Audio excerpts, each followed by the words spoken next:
Hello friends, बाल विकास class में आपका स्वागत है। अगर चैनल पर नए हैं तो चैनल को सब्सक्राइब कर लें। हम लगभग 200 वन लाइनर क्वेश्चन इसमें पढ़ेंगे और इसकी जो पीडीएफ है डिस्क्रिप्शन बॉक्स में मिल जाएगी। नीचे आप डाउनलोड करके एक बार पढ़ सकते हैं। शुरू करते हैं। बाल विकास का अध्ययन गर्भकाल से किस अवस्था तक होता है? तो किशोरावस्था की प्रारंभिक अवस्था तक इसका अध्ययन किया जाता है। कोश की गुणात्मक वृद्धि को क्या कहते हैं? अभिवृद्धि। क्या कहते हैं? अभिवृद्धि। बच्चे का भ्रूणावस्था से प्रौढ़ावस्था तक गुजरना क्या कहलाता है? विकास, डेवलपमेंट। जो बच्चे पहले से ही बाल विकास पढ़े हैं, रिपीटेड में 25 पढ़ा होगा, उनके लिए बहुत अच्छी प्रैक्टिस है। अभिवृद्धि कैसी अवधारणा है? संकुचित अवधारणा केवल मात्रात्मक है। इसकी पीडीएफ डिस्क्रिप्शन में मिल जाएगी, डाउनलोड कर लेना। विकास कैसी अवधारणा है? व्यापक अवधारणा, मात्रात्मक एवं गुणात्मक दोनों। क्या अभिवृद्धि जीवन पर्यंत चलती है? नहीं, निश्चित समय परिपक्वता तक चलती है।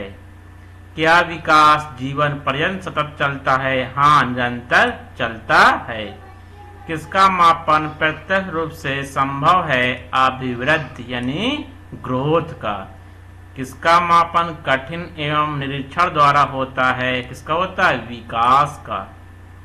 विकास में क्या निहित नहीं होता है? विकास में निहित नहीं होता है। वृद्धि में क्या निहित नहीं होता है? विकास नहीं निहित होता है।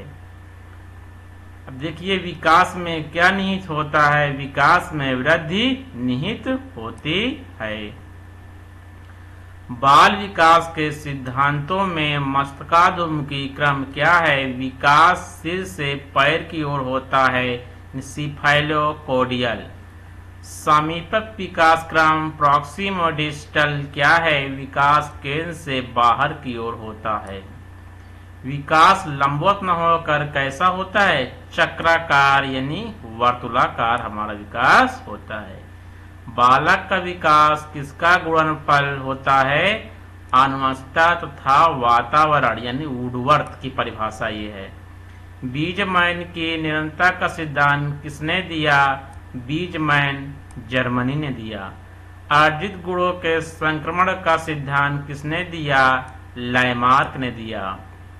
मौलिक गुणों का सिद्धांत किसने प्रतिपादित किया? Gregor John Mendel. बायोमेट्रिक का सिद्धांत किसने दिया? गॉल्टन ने दिया।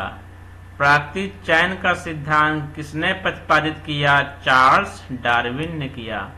शैशवावस्था की अवधि क्या है?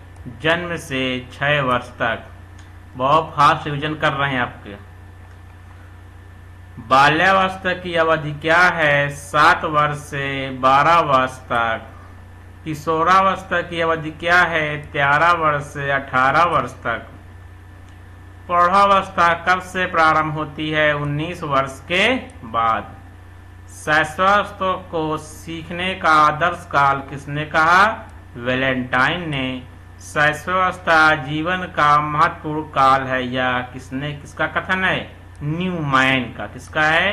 न्यूमैन। शैशवावस्था जीवन का सबसे महत्वपूर्ण काल है। किसने कहा? न्यूमैन ने।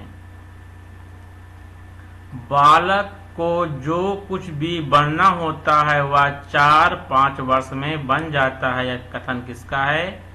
फ्रायड का। जीवन के प्रथम 2 वर्षों में बालक अपने भावी जीवन का शिलान्यास करता है। यह कथन किसका है? स्टाइक का। शैशवावस्था का खतरनाक या अपीली काल किसने कहा? हरलॉक महोदय। यहाँ हरलॉक महोदय हैं, कट गया ये। बाल्यावस्था को जीवन का अनोखा काल किसने कहा? काल एवं ब्रूस ने। बाल्यावस्था को निष्पत्तिकाली काल किसने कहा? सिगमंड फ्रायड ने। छद्म या मिथ्या परिपक्वता की अवस्था किसे कहते हैं? बाल्यावस्था को रास के अनुसार।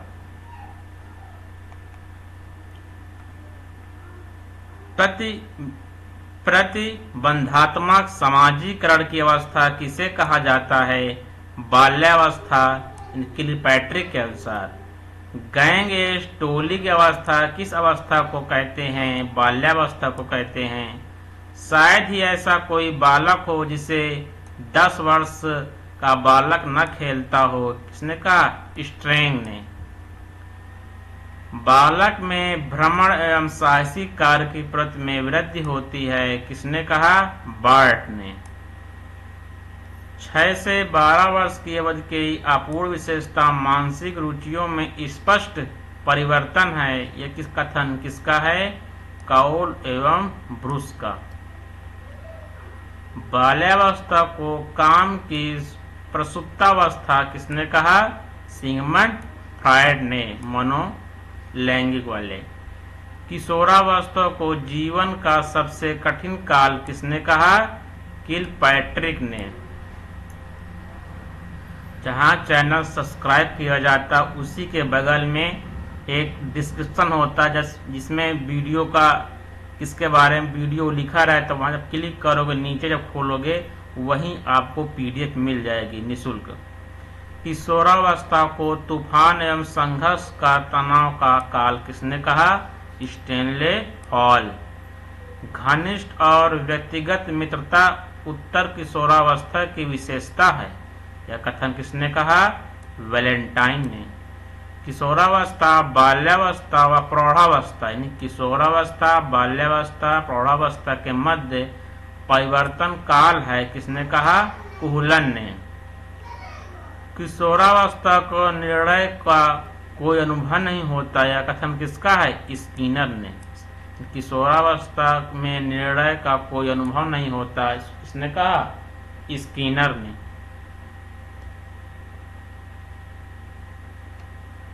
किशोरावस्था की विशेषताओं व्यक्त करने वाला एकमात्र शब्द परिवर्तन है, किसने कहा? जिग एवं हंट ने। किशोरावस्था के आगमन का मुख्य चिन्ह संवेगात्मक विकास में तीव्र परिवर्तन है, ये किसका कथन है? कोल एवं ब्रूस का।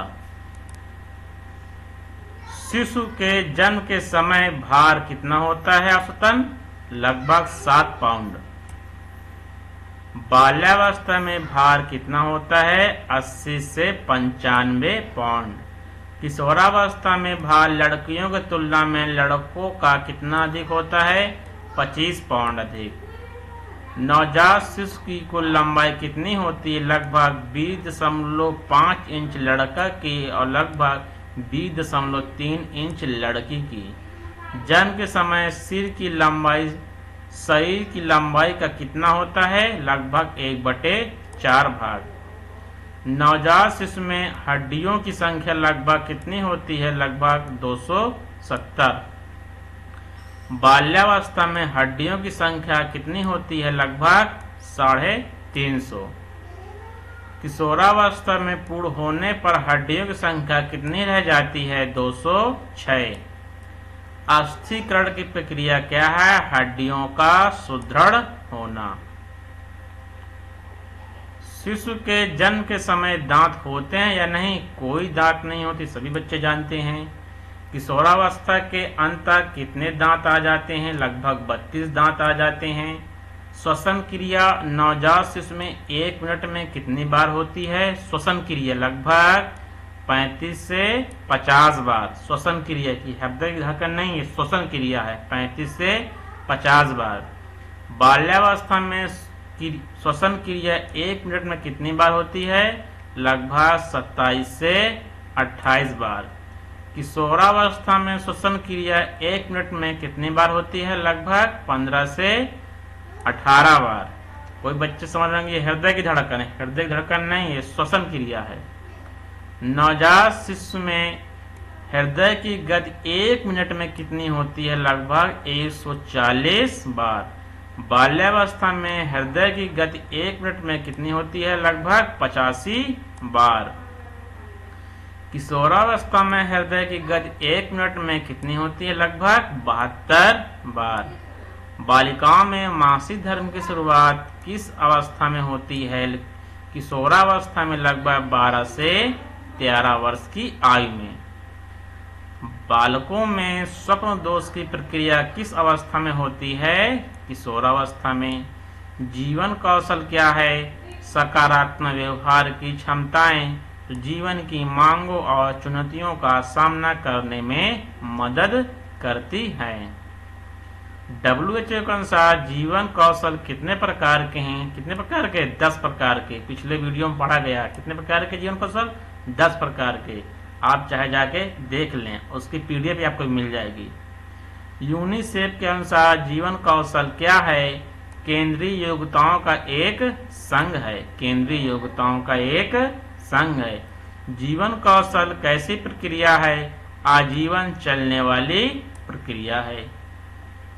शिक्षा अधिगम प्रक्रिया का मुख्य केंद्र बिंदु कौन होता है? विद्यार्थी या बालक होता है। मनोविज्ञान का सबसे पहले किसका अध्ययन किया गया? आत्मा का। किसका अध्ययन किया गया? आत्मा का अध्ययन किया गया। आत्मा का विज्ञान मनोविज्ञान को किसने कहा? आत्मा का विज्ञान मनोविज्ञान को किसने कहा? अरस्तु, प्लेटो, डेकार्ट। मनोविज्ञान को मन या मस्तिष्क का विज्ञान किसने कहा? पंपोनेसी। मनोविज्ञान को चेतना का विज्ञान किसने कहा? विलियम मुंड, विलियम जेम्स। मनोविज्ञान को व्यवहार का विज्ञान किसने कहा? JB वाटसन, स्किनर, पावलोव, जो वर्तमान में चल रहा है व्यवहार का विज्ञान। प्रथम मनोवैज्ञानिक प्रयोगशाला की स्थापना किसने और कहाँ की गई? विलियम मुंड ने 1879 में लिप्जिग शहर में, जो जर्मनी में पड़ता है। शिक्षा मनोविज्ञान की पहली पुस्तक किसने लिखी? Edward Thorndike, 1903। प्रयत्न एवं भूल का सिद्धांत किसने दिया? सही बच्चे जानते हैं, थॉर्नडाइक। थॉर्नडाइक ने अपने प्रयोग किस पर किए थे? बिल्ली पर। थॉर्नडाइक ने अपने प्रयोग किस पर किए थे? बिल्ली पर। सीखने के मुख्य नियम कितने हैं? 3 नियम। सीखने के गौण नियम कितने हैं? 5 नियम। अनुकूलित अनुक्रिया सिद्धांत किसने दिया? Ivan Pavlov. पावलोव ने अपने प्रयोग किस पर किए थे? कुत्ते पर। क्रिया पशु अनुबंध सिद्धांत किसका है? BF स्किनर का। इसे ही बच्चे जानते हैं। सूझ या अंतर्दृष्टि का सिद्धांत किसने दिया? कोहलर एवं कोपका वर्दीमर ने। कोहलर ने अपना प्रयोग किस पर किया था? सुल्तान नामक चिंपैंजी पर। सामाजिक अधिगम सिद्धांत किसने प्रतिपादित किया? अल्बर्ट बंडूरा ने। किसका विकास का मनोसामाजिक सिद्धांत किसने दिया? Erik Erikson. संज्ञानात्मक विकास का सिद्धांत किसने दिया? जीन पियाजे ने दिया। जीन पियाजे के अनुसार संज्ञानात्मक विकास की कितनी अवस्थाएं बताई गई हैं? 4 अवस्थाएं। पियाजे की प्रथम संज्ञानात्मक अवस्था कौन सी है? संवेदी गामक अवस्था 0 से 2 वर्ष। पियाजे की दूसरी अवस्था कौन सी है? पूर्व संक्रियात्मक अवस्था 2 से 7 वर्ष। पियाजे की तीसरी अवस्था कौन सी है? मूर्त संक्रियात्मक अवस्था 7 से 11 वर्ष। पियाजे की चौथी अवस्था कौन सी है? औपचारिक, इसे कहते हैं अमूर्त संक्रियात्मक अवस्था। नैतिक विकास सिद्धांत किसने दिया? लॉरेंस कोहलबर्ग ने दिया। कोहलबर्ग ने नैतिक विकास के कितने स्तर बताए? कितने स्तर? 3 स्तर बताए। बुद्धि का एक कारक सिद्धांत किसने दिया? बिनी, टर्मन, स्टर्न। बुद्धि का द्विकारक सिद्धांत किसने दिया? स्पीयरमैन। किसने दिया? स्पीयरमैन। और बुद्धि का त्रिकारक सिद्धांत किसने दिया? इसको भी स्पीयरमैन ने भी दिया। बुद्धि का बहुकारक सिद्धांत किसने दिया? थॉर्नडाइक ने दिया। बुद्धि का समूह कारक सिद्धांत किसने दिया? थर्स्टन ने दिया। बुद्धि लब्धि IQ का सूत्र किसने दिया? विलियम स्टर्न ने। किसने दिया? William stern.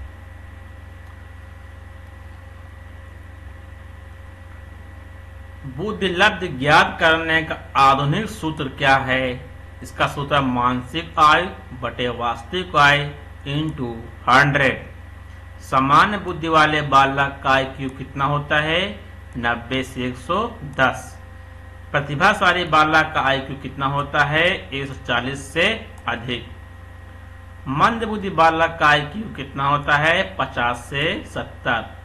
सृजनात्मकता के जनक किसे माना जाता है? Torrance Guilford. बुद्धि की संरचना का त्रिविम सिद्धांत किसने दिया? जेपी गिलफोर्ड ने दिया। किसने दिया त्रिविम सिद्धांत? JP Guilford. व्यक्तित्व शब्द का उत्पत्ति किस भाषा शब्द से हुई है? पर्सोना से। किससे हुई है? पर्सोना से। व्यक्तित्व मापन के लिए प्रयुक्त प्रक्षेपी तकनीक कौन सी है? धब्बा परीक्षण। प्रसिद्ध स्याही के धब्बे का परीक्षण किसने दिया? हरमन रोसा ने दिया। प्रशासनिक अंतर्बोध परीक्षा टैट का निर्माण किसने किया? मॉर्गन एवं मुर्रो ने। बाल अंतर्बोध परीक्षण कैट का किसने प्रतिपादित किया? लियोपोल्ड बैलट ने। वाक्य पूर्ति परीक्षण के प्रतिपादक कौन है? पाइन एवं टेंडलर हैं। सीखने का व्यवहार में उत्तरोत्तर सामंजस्य की प्रक्रिया है, किसका कथन है? स्किनर का। सीखना व्यवहार में उत्तरोत्तर सामंजस्य की प्रक्रिया है, किसका कथन है? स्किनर का। अनुभव एवं प्रशिक्षण द्वारा व्यवहार में परिवर्तन ही अधिगम है, किसने कहा? गेट्स व अन्य। अधिगम विकास की प्रक्रिया है, यह कथन किसका है? वुडवर्थ का। सीखना विकास की प्रक्रिया है, किसने कहा? वुडवर्थ ने कहा। मूल प्रवृत्तियों की संख्या कितनी है? 14। कितनी है? 14 है। प्रत्येक मूल प्रवृत्ति में से कौन सा संवेग जुड़ा होता है? विशिष्ट संवेग जुड़ा होता है। संवेग शब्द का शाब्दिक अर्थ क्या है? उत्तेजना या भावों में उतार चढ़ाव। अभिप्रेरणा कितने प्रकार की होती है? 2 प्रकार की, आंतरिक और बाह्य अभिप्रेरणा। आप जानते हो। मूल प्रवृत्तियों का सिद्धांत किसने प्रतिपादित किया? विलियम मैकडूगल ने। अधिगम का पठार किसे कहते हैं? अधिगम की गति का रुक जाना या स्थिर हो जाना अधिगम का पठार कहलाता है। सीखने के वक्र कितने प्रकार के होते हैं? 4 प्रकार के। विस्मरण का अध्ययन सबसे पहले किसने किया? हरमन एबिंगहॉस ने। स्मृति स्तर का शिक्षा प्रतिपादन किसने दिया? हार्वर्ड ने। किसने दिया? हार्वर्ड ने दिया। अवबोध स्तर का शिक्षा प्रतिपादन किसने किया? मॉरिसन ने दिया।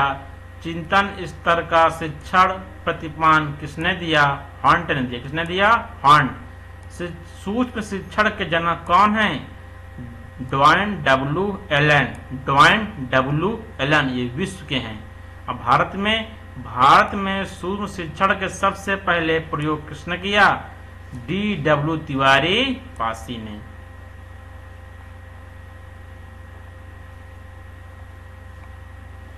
क्रियात्मक अनुसंधान में शिक्षा में सूत्रधार कौन है? स्टीफन एम कोरे ने हैं।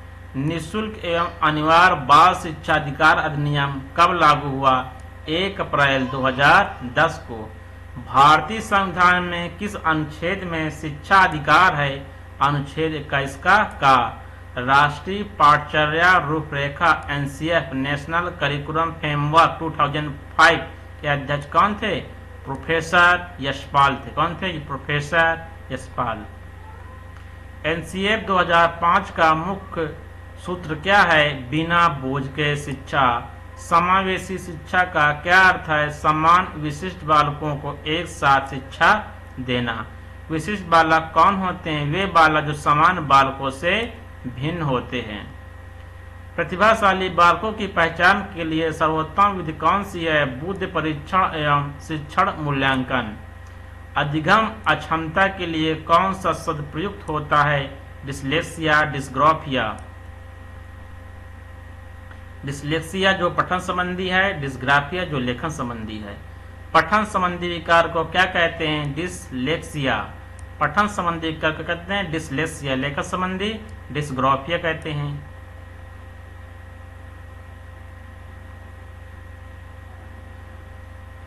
गणितीय गणना संबंधी विकार को क्या कहते हैं? डिसकैलकुलिया। क्या कहते हैं? डिसकैलकुलिया। मौखिक रूप से सीखने की अक्षमता को क्या कहते हैं? डिसफेजिया।